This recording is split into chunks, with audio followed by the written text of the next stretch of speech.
I love to go to museums and I enjoy studying history. And in this video, I'm going to talk about the Titanic. But before I get into it, speaking of museums, I was just wondering if any of you ever heard about this or saw this dog sculpture. Isn't it adorable? Who wouldn't want a giant dog urinating on their building? This 28-foot tall sculpture of a black Labrador relieving itself was installed on the side of the Orange County Museum of Art in Newport Beach, California back in 2013. And I was just astonished when I saw this. This was actually a mechanized sculpture that squirted a stream of yellow paint all on its own. I just thought this was worth showing you all. I just can't fathom what was going through these people's minds as they, admired this sculpture. Yes, quite. That is a very interesting display. Very much appreciate the hues of yellow in the stream of urine. Yes.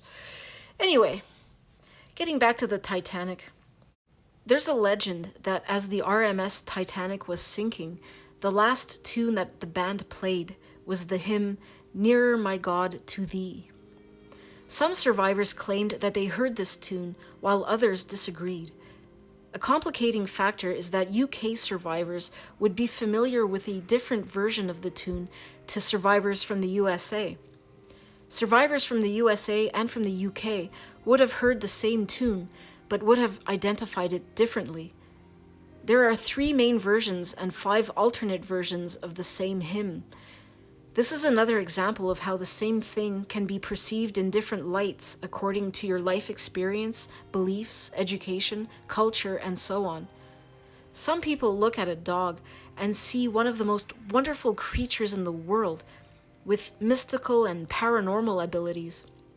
Some of us look at the same dog and see a pest animal, something that, as a species, blights human existence. I belong to the latter category, and hope through my videos to inform and educate people to my view of the dog world. The reason I mention the Titanic is because someone sent me a link to an article recently entitled "Honoring the 12 Dogs on the Titanic" from a site called Dog Tag Art. This is a fairly short piece, and the message is that we should not forget that dogs died on the Titanic as well as humans. It is fairly mild and is factually accurate in comparison to some of the other articles I've read about dogs on the Titanic. There were 12 dogs on the Titanic and only 3 survived. The 3 that survived all had one thing in common. They were very small dogs. The article gives the example of Helen Bishop, quote, who survived the Titanic but was forced to leave her little frou-frou behind. She reportedly said, "The loss of my little dog hurt me very much. I will never forget how he dragged on my clothes. He so wanted to accompany me." End quote. The dog reportedly gripped so tightly onto Helen's dress that it ripped the dress. This statement indicates to me that the 3 surviving dogs had something else in common. They were all smuggled onto the lifeboats. I find it hard to believe that anyone would be willing to jeopardize their place on a lifeboat so that a dog could live. The article states that a woman named Anne Elizabeth Isham was already seated in a lifeboat when she realized her precious Great Dane was being left behind. She jumped back on board and headed for the ship's kennel, but she never made it out. A few days later, she was found deceased in the icy waters, hugging the Great Dane tightly. A similar account of Anne Elizabeth Isham is told on the Bark website.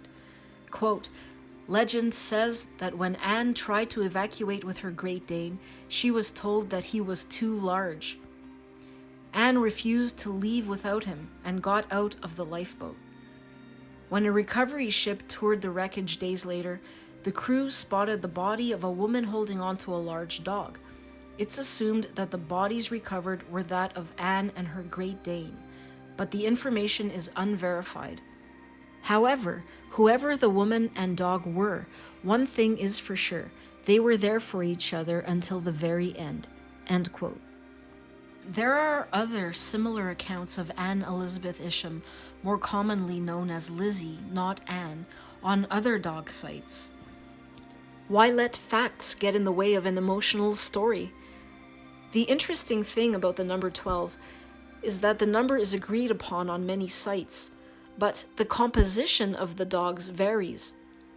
Some sites mention a Great Dane, while others do not. The Smithsonian Institute mentions a Great Dane. The Wikipedia account does not. The Titanic database makes no mention of a Great Dane. It's not exactly the kind of thing you can overlook. The existence of Anne Elizabeth Isham's Great Dane is not in doubt. There is some doubt that it was ever on board the Titanic. Although she does have a gravestone, her body was never recovered, a fact that casts further doubt on her body being discovered hugging onto a faithful dog. If a body had been found holding onto a Great Dane, this would surely have been used as evidence to identify her. The Great Dane's story is false on a number of fronts. The dog's existence is not in doubt, but its presence on the Titanic is unlikely. Anne Elizabeth Isham may have had a dog or dogs on the Titanic, but a Great Dane that no one remembers is unlikely. The body of Anne Elizabeth Isham was never found and identified, so how could anyone know that she ended her life with her dog at her side, both of them supposedly being there for each other until the end? Rescuers recorded seeing clothing, bedding, rugs, and other fabrics floating around the wreck area that could have been mistaken for bodies and which had to be investigated. This flotsam could have been mistaken for a dog. What the film Titanic doesn't show, and dog-loving sites do not mention, is that as the ship was sinking, the dogs were released from the kennels. The final minutes of the Titanic would have been characterized by a pack of excited and frightened dogs running about the listing deck of a sinking ship. I don't have to paint a picture here, just close your eyes for a couple of seconds and imagine it. While the Great Dane existed, but probably not on the Titanic, there is a dog linked to the Titanic that never existed at all, the famous Rigel. On Sunday, April 21st, 1912, a story appeared in the New York Herald with the headline, "Survivors Cries Weak, Dog's Bark Causes Rescue of Boatload." The story was that the first officer of the Titanic went down with the ship. His faithful dog, Rigel, spent some hours in the water searching for his master, then eventually turned its attention to rescuing struggling survivors by pulling them towards the gangway of the Carpathia, a rescue ship. One lifeboat full of survivors was drifting perilously close to the Carpathia, and the occupants of the lifeboat were too exhausted to change course. The cries of the survivors in the lifeboat were too weak for the Carpathia crew to hear, but Rigel's loud bark alerted the crew and the whole lifeboat was saved, thanks to the intervention of this hero dog. Wow! Rin Tin Tin and Lassie have nothing on this creature. The story was credited to Jonas Briggs, a crew member aboard the Carpathia. This story is completely false. There is no record that William Murdoch, first officer of the Titanic, ever owned a Newfoundland dog of the type described in the story. There is no record of Jonas Briggs being a crew member on the Carpathia. Jonas Briggs is the only witness to this event. He may never have existed, so we can probably change that to saying that there are no witnesses. If this had happened, there would have been dozens of witnesses. This story is demonstrably false, and yet it continues to be told and retold to this day. I discussed the concept of factoids in my earlier videos about faulty logic. When a lie, a myth, a legend, or a fictional tale becomes accepted as true through repeated presentation, fake becomes fact. For example, the story of Rigel is told in the website Pet Moo. They hedge their bets and issue a mild disclaimer at the end of the article.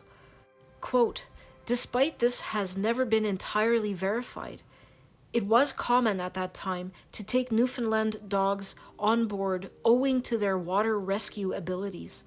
End quote. If you are willing to part with your hard-earned cash, there are books about Rigel, such as this one. Or you might want to buy one aimed at your children. Here's a quote from one of the customer reviews for the book by Lorna Olich.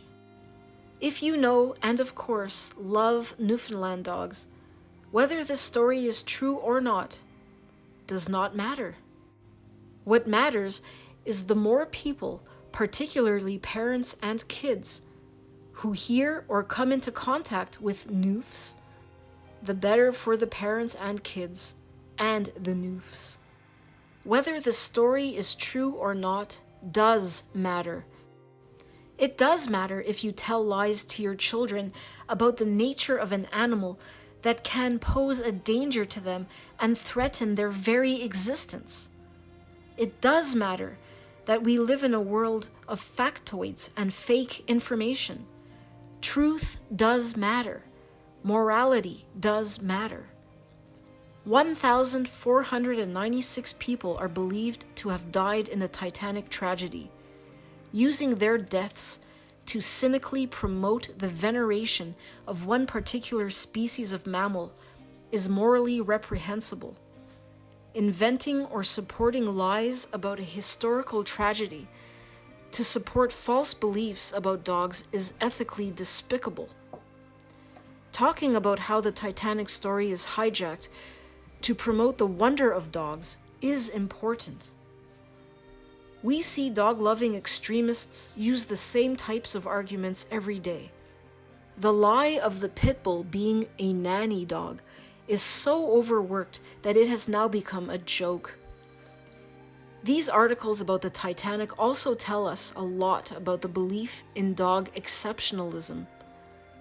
That is, the idea that dogs are special in some way and are better than any other animal. There are many thousands of animal species, and we are expected to believe that dogs are superior to all of them. Some exceptionalists tell us that dogs are superior to humans in many ways. The ways that dogs are superior to humans tend to be about things that dogs can't do and humans can. For example, dogs will never disagree with you. Of course not, because they can't. Dogs never start wars. Again, they can't, and so on and so on. We have all heard it before. The article I mentioned at the start of this video is entitled "Honoring the 12 Dogs on the Titanic." Why should we honor dogs and not other animals? They contribute nothing tangible to human society. Dog lovers claim that dogs love you, they are loyal, they are protective, they carry out important tasks, such as guide dogs, police dogs, and the like. These are the reasons that dog extremists claim their animals are exceptional above all other creatures. Guide dogs and other service dogs are just trained animals, nothing more. Plenty other animals can be trained to do tasks. When the love, loyalty, and protective qualities of dogs are subject to scientific scrutiny, they are found lacking in these qualities. Dogs pursue their own self-interest. I have discussed this in previous videos. So why honor dogs? All of the like-minded websites that implore us to show the same compassion and empathy for dogs on the Titanic as we show for the humans miss out an important and obvious point. Dogs were not the only non-humans on board. There was a ship's cat called Jenny. There may have been other cats, but no one is sure. One passenger had 2 hens, and there were other birds on board. There were other chickens, and one woman in second class had a canary in a cage, name unknown. She had paid 24 US cents for its ticket. Other websites say she paid 25 US cents. There would also be countless rats and mice and, very likely, lots of insects. So why are dogs deserving of honor and remembrance? An argument could be that they were companion animals with which people had established a bond. That argument only holds up for the sadness of the owner of that specific dog. It doesn't come near explaining why we as a society should honor these long-dead dogs. The answer lies in a belief in dog exceptionalism. It's no more sophisticated than believing that dogs deserve it. As I said earlier, dogs have provided nothing tangible or lasting in our society. Some groups of animals have left a legacy through their deaths. For example, most medieval manuscripts were written on animal skin. Many of these writings are objects of great beauty and cultural and scientific worth. Some groups of animals have left a legacy through their activities in life. For example, if you live in a city or town with buildings created before the 1930s, then these buildings would have been created thanks to the strength, labor, and trainability of horses. Dogs are not exceptional. The idea is silly. I covered this concept in my video in which I compared giraffes to koalas. If dogs deserve to be honored, then Jenny the cat deserves to be honored. The nameless canary with its 24 or 25-cent ticket deserves to be honored, but they are not. They are considered worthless animals to be forgotten. The millions of cows, sheep, pigs, and other animals killed every day to feed pet dogs receive no dignity or honor. Honor where honor is due. The future is dog-free.